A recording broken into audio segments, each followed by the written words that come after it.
Bien-aimés frères et sœurs, gloire à Dieu, que la grâce et la paix vous soient données de la part de Dieu, notre Père, et de notre Seigneur Jésus-Christ.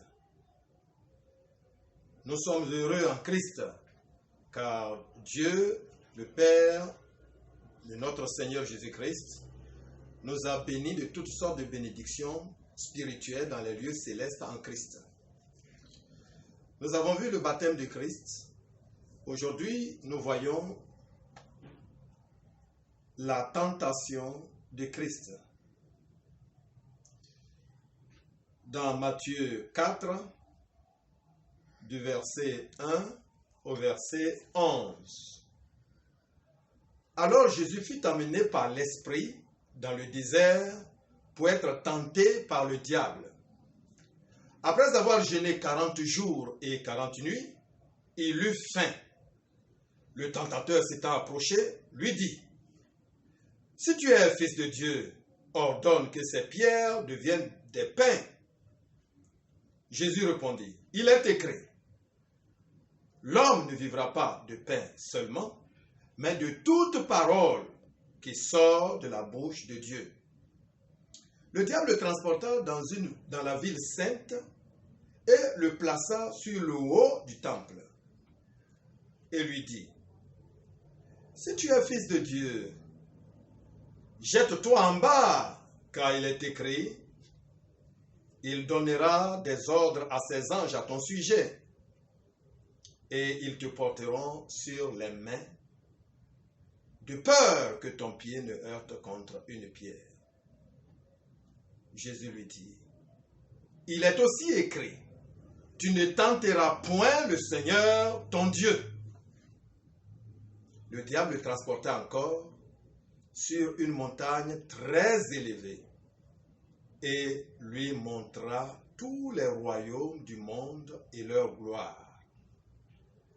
Et lui dit, « Je te donnerai toutes ces choses si tu te prosternes et m'adores. » Jésus lui dit, « Retire-toi, Satan, car il est écrit, tu adoreras le Seigneur ton Dieu et tu le serviras lui seul. » Alors le diable le laissa, et voici des anges vinrent auprès de Jésus et le servirent. Amen. Dans ce texte, nous voyons apparaître une personne spirituelle, un ange, qu'on appelle le diable, qu'on appelle Satan. Ce sont des esprits ou des anges de Dieu qui ont été déchus à cause de leur péché. Et Satan, lui, il s'est présenté dans le jardin d'Éden sous la forme de serpent ancien et il a trompé Adam et Ève qui se sont soumis à son autorité, et l'autorité que Adam et Ève ont reçue de Dieu pour dominer toute la terre et toutes les espèces de la terre ont été transmis au serpent ancien et qui est devenu le propriétaire, ou bien je peux dire le gérant de la terre. Ici, le texte nous dit qu'il y a une confrontation avec Jésus-Christ. Donc, après son baptême, Jésus a été conduit par le Saint-Esprit dans le désert où il a été tenté par Satan pendant 40 jours et 40 nuits pendant qu'il jeûnait. Pourquoi? Jésus est venu dans le désert pour vaincre Satan. afin de libérer tous ceux qui sont sous l'emprise du diable.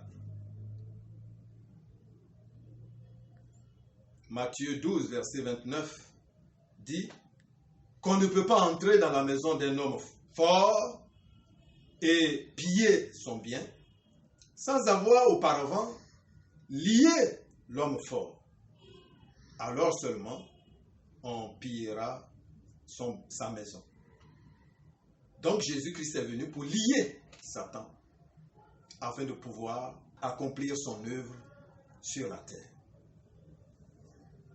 Satan de son côté ne se laisse pas faire par cette tentation comme il a fait pour Adam et Ève dans le jardin d'Éden et qui ont été déchus.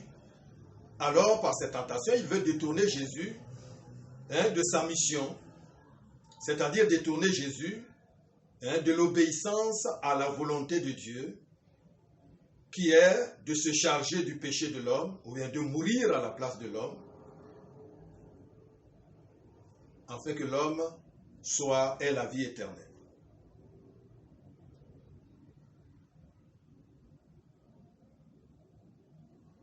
Donc, il veut séparer Jésus-Christ de Dieu afin de pouvoir empêcher la mission de Jésus. Donc, après 40 jours de jeûne, Jésus a eu faim. Le diable profite de cette situation pour le tenter. La première tentation se réfère à la satisfaction des besoins du corps, c'est-à-dire l'appétit naturel. Satan dit à Jésus, « Si tu es fils de Dieu, transforme ces pierres en pain. » C'est-à-dire, si tu es fils de Dieu, utilise la puissance du Saint-Esprit que tu as reçu lors du baptême pour résoudre tes propres besoins physiques.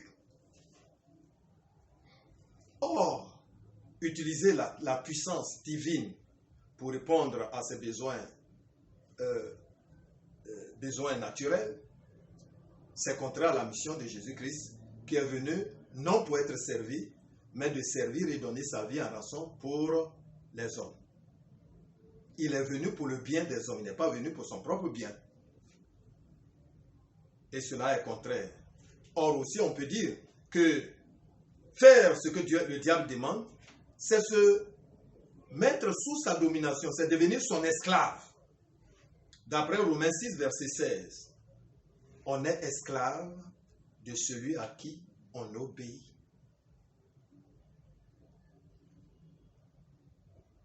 Jésus-Christ va triompher de Satan en citant les paroles de Dieu dans Deutéronome 8, verset 3, qui dit « L'homme ne vit pas seulement de pain, mais de toute parole qui sort de la bouche de Dieu. » Cela veut dire quoi? Il est préférable pour l'homme d'obéir à Dieu, à la parole de Dieu, que de satisfaire ses besoins naturels.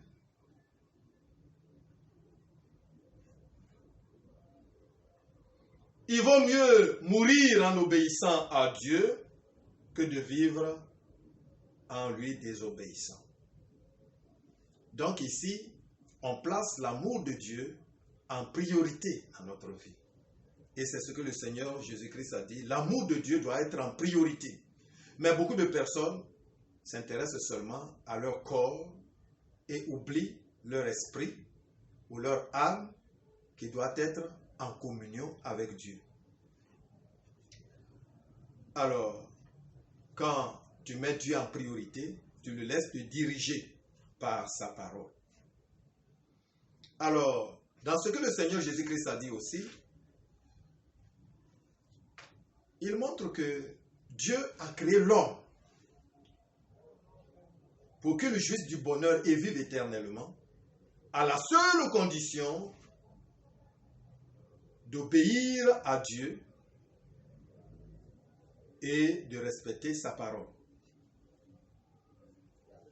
La vie de l'homme se trouve donc dans l'obéissance à Dieu et à sa parole.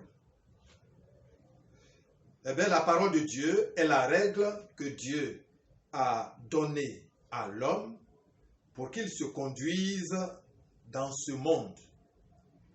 Voilà pourquoi le Seigneur Jésus-Christ va utiliser la parole de Dieu pour répondre à Satan. Et Satan est vaincu.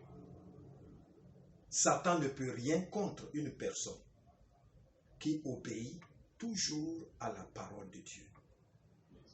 Donc le seul moyen d'obtenir la victoire sur Satan, c'est de connaître la parole de Dieu et de l'utiliser et de savoir l'utiliser dans tous les domaines de notre vie. La deuxième tentation se rapporte à la recherche de la popularité, c'est-à-dire le désir de gain personnel. Satan a transporté Jésus sur le sommet du temple de Jérusalem et lui dit, « Si tu es fils de Dieu, jette-toi en bas, car il est écrit, il donnera des ordres à ses anges à ton sujet, et ils te transporteront sur leurs mains, de peur que ton pied ne heurte contre une pierre. » Alors pour comprendre pourquoi cette tentation, il faut se référer à la pensée, à l'opinion du peuple de Dieu.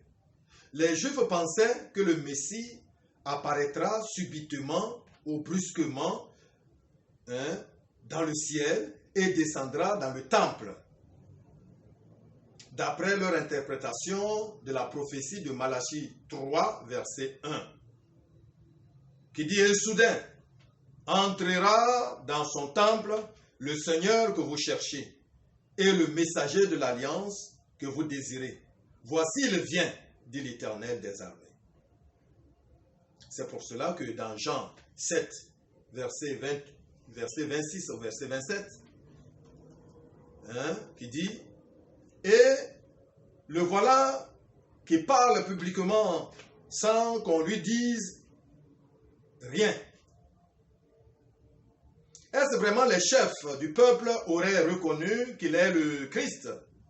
Celui-ci, néanmoins, nous savons d'où il est. Mais quand le Christ viendra, personne ne saura d'où il est. Donc vous voyez, cette interprétation a créé une opinion publique que le Messie va descendre du ciel et entrer dans le temple subitement, et on ne connaîtra même pas ses origines. Satan va se servir de cette opinion du peuple juif pour dire à Jésus, « Pourquoi ne fais-tu pas une action surnaturelle que le peuple attend de toi, par exemple comme sauter en bas du temple et montrer que tu es le fils de Dieu, fils de Dieu. Tu auras de la popularité, les gens croiront en toi et te proclameront leur Messie. Après tout, tu as la protection de Dieu, car il est écrit que les anges de Dieu te porteront sur leurs mains de manière que tu ne te blesses même pas le pied en tombant. Donc c'est une tentation très subtile. Jésus va repousser cette tentation en disant, « Il est aussi écrit, tu ne tenteras point le Seigneur ton Dieu. » Pour Jésus, suivre les pensées du peuple pécheur et se placer volontairement dans une situation dangereuse n'est pas faire la volonté de Dieu. Ni montrer un signe de foi. Donc, il va repousser cette tentation. Ce n'est pas un signe de foi, mais plutôt une provocation de Dieu. Voilà pourquoi il dit, tu ne tenteras pas l'Éternel ton Dieu. Aussi selon le psaume 91, du verset 11 au verset 12, que le diable a cité, une personne n'est protégée que si elle obéit à la parole de Dieu. Donc, lorsque nous sommes dans le chemin de l'obéissance à la parole de Dieu, alors nous jouissons, nous pouvons compter sur la protection infaillible de Dieu. La troisième tentation se réfère à la possession de la gloire du monde. Le diable a amené Jésus sur une très haute montagne et lui a montré tous les royaumes du monde avec leur gloire. Il dit, je te donnerai tout si tu te prosternes et m'adores. Satan veut détourner Jésus de sa mission. En effet, il est dans le plan de Dieu que Jésus-Christ reçoive le règne, l'honneur de toutes les nations de la terre. Mais il faut qu'il passe par la souffrance de la croix. Et qu'il ait la victoire, il remporte la victoire sur le diable et sur la mort. Donc le chemin de Jésus doit être le chemin de la croix à la gloire. Mais le diable lui propose un autre chemin, la facilité à la gloire.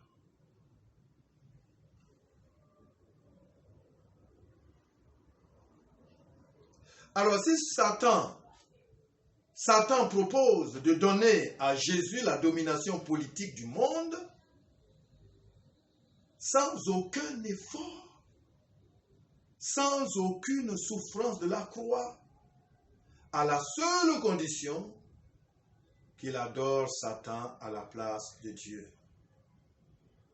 C'est-à-dire qu'il suive le chemin de la facilité pour atteindre la gloire, mais tout en demeurant esclave du péché. Alors, le Seigneur Jésus-Christ refuse cela parce que c'est contraire à sa mission. Il est venu chercher et sauver ce qui était perdu. Matthieu et Marc 10, verset 45, dit que le Fils de l'homme est venu pour donner sa vie comme la rançon de plusieurs. Donc forcément, il est venu et il doit passer par la croix. Alors, Jésus lui dit, retire-toi Satan, car il est écrit, tu adoreras le Seigneur ton Dieu et tu le serviras lui seul.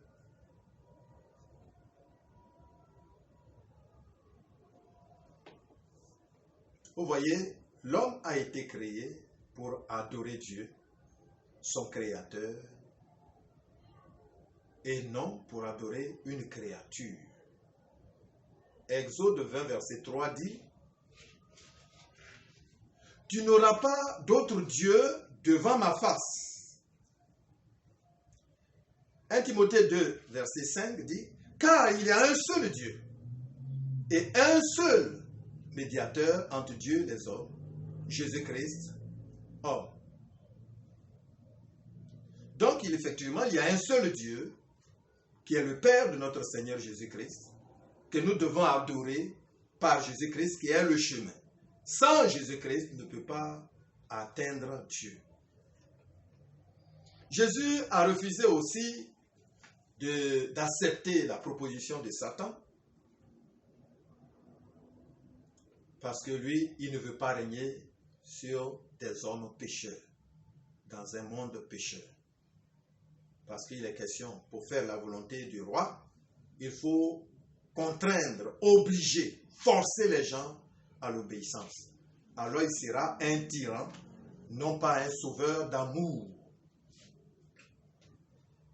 Jésus veut régner sur un peuple racheté de toute iniquité, purifié par son sang et qui soit zélé pour faire les bonnes œuvres. Beaucoup de personnes veulent que Jésus les contraigne à l'obéissance. Non, l'obéissance que Dieu attend est volontaire. C'est volontaire. Voilà pourquoi, quand Adam ou bien Ève a coupé le fruit défendu pour manger, Dieu a vu. Il n'a pas tapé sur le bras parce qu'il a interdit. Il a laissé faire parce que lui, il veut que nous lui obéissons simplement, volontairement, sans contrainte. Et c'est ça l'amour.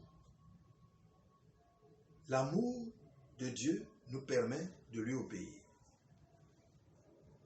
Donc Jésus-Christ, s'il ne te répand pas, changer de vie, et tu attends autre chose, cela n'arrivera pas. Il ne va pas te contraindre à devenir chrétien.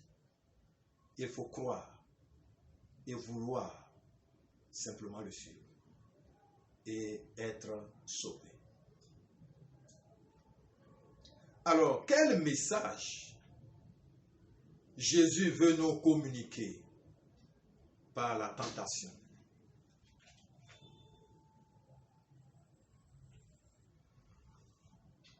La tentation ou les tentations ont révélé que le Fils de Dieu est saint dès sa naissance, durant toute sa vie sur la terre, et ainsi, il est bien placé pour s'offrir lui-même en sacrifice parfait pour les péchés des hommes, pour le salut des hommes. Le sang qu'il possède est saint. C'est le seul sang qui se trouve sur la terre. Ensuite, il n'a pas besoin d'offrir un sacrifice pour lui-même parce qu'il n'a pas de péché. Donc Dieu nous montre qu'il nous a donné un sauveur qui est sans péché. Il y a eu des prophètes, il y a eu beaucoup de personnes qui parlent de Dieu, mais ils ont une nature pécheresse. Mais Jésus est sans péché. Et aussi, chacun de nous doit savoir qu'il a des ennemis spirituels, qui sont des esprits, Satan et ses démons. Ils veulent que l'homme souffre dans ce monde et il continue de souffrir après et dans le monde à venir.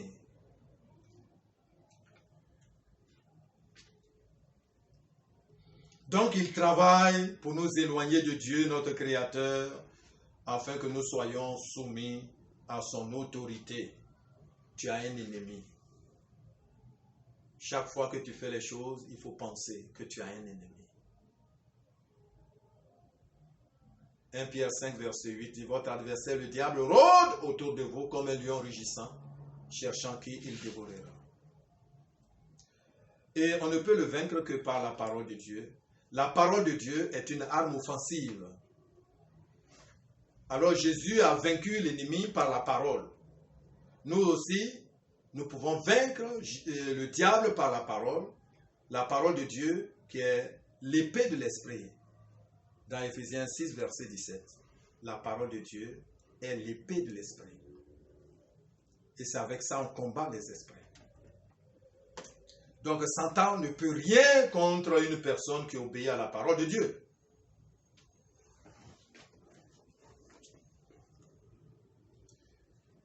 Aussi, Jésus a vaincu la tentation parce qu'il est sûr qu'il est enfant de Dieu. Il n'a pas besoin de prouver à Satan qu'il est enfant de Dieu, qu'il est fils de Dieu. Alors, posséder la certitude d'être devenu un enfant de Dieu est un moyen de résister aux attaques du diable. Soyons sûrs que lorsque nous avons reçu Jésus-Christ, nous sommes devenus enfants de Dieu. C'est ce que Galates 3, verset 26 dit. Car vous êtes fils de Dieu par la foi en Jésus-Christ.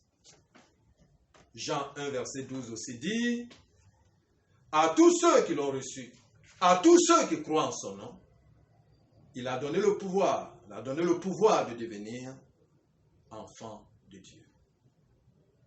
Bien-aimés, soyons sûrs. Il arrive des moments où tu peux penser que mais si je suis enfant de Dieu, mais pourquoi Dieu ne m'exauce pas? Non, par la foi à ce qui est dit, à la parole de Dieu immuable, à la parole de Dieu qui ne peut jamais être anéantie. Je crois en Jésus, je suis un enfant de Dieu. Donc, ici encore, Hébreux 4, verset 15, nous dit que Jésus peut venir à notre secours dans les tentations. Donc, lui-même, il a été soumis à toutes sortes de tentations que les hommes peuvent connaître. Il les a vaincus. Il les a vaincus. Donc, il peut nous venir en aide. Il peut nous secourir pendant que nous sommes tentés. Voilà pourquoi il est bien que nous prions. Et là, nous allons vaincre comme lui parce qu'il est notre modèle. Il est notre modèle. Bien-aimés frères et sœurs, nous avons bien compris que de la même manière que le Seigneur Jésus-Christ a été tenté, nous qui le suivons, qui suivons son itinéraire, sa route ou bien son chemin, son itinéraire, nous aussi, nous allons être tentés. Nous allons être tentés. Toujours par le diable. Pas une seule fois, mais durant toute notre vie. Parce que nous avons la volonté, il est question de choisir. Alors, qu'est-ce que je vais choisir? Ce que Dieu dit ou bien ce qui me plaît? Donc, à tout moment, le diable utilise les situations pour nous tenter. Alors, quand nous avons la victoire sur la tentation, alors nous grandissons, nous croissons spirituellement et nous sommes bénis. Mais si nous tombons dans la tentation, alors là, nous sommes perdus. Donc, le verset que nous retenons, 1 Corinthiens 10, verset 13, qui dit que aucune tentation qui nous est parvenue ne sont pas surnaturelles, ne dépassent pas notre force. Mais lorsque nous sommes tentés, alors Dieu aussi prépare un moyen pour que nous puissions en sortir. Donc toutes les tentations sont à notre niveau. Dieu ne permet pas que nous soyons tentés au-delà de notre force. Donc bien aimés, nous pouvons toujours avoir la victoire. Être tenté n'est pas un péché, mais succomber dans la tentation est un péché. Donc nous devons toujours vaincre les tentations. Choisis toujours ce que Dieu demande. Amen. Que le Seigneur nous bénisse. Père Céleste, merci de ce que Jésus-Christ est notre exemple. Et puisqu'il a triomphé du diable, maintenant, chaque personne pourrait triompher. Nous te faisons confiance. Nous savons que tu nous aimes et que tu travailles toujours pour notre bien. Et que ta parole, Seigneur, est une parole fidèle. Tu as dit que le ciel et la terre passeront, mais mes paroles ne passeront point. Et lorsque nous nous confions à ta parole et que nous obéissons à ta parole, nous avons la bénédiction et la victoire sur le diable. Que ton nom soit béni. Et bénis ton peuple. Bénis tout l'auditoire dans le précieux nom de Jésus. Amen.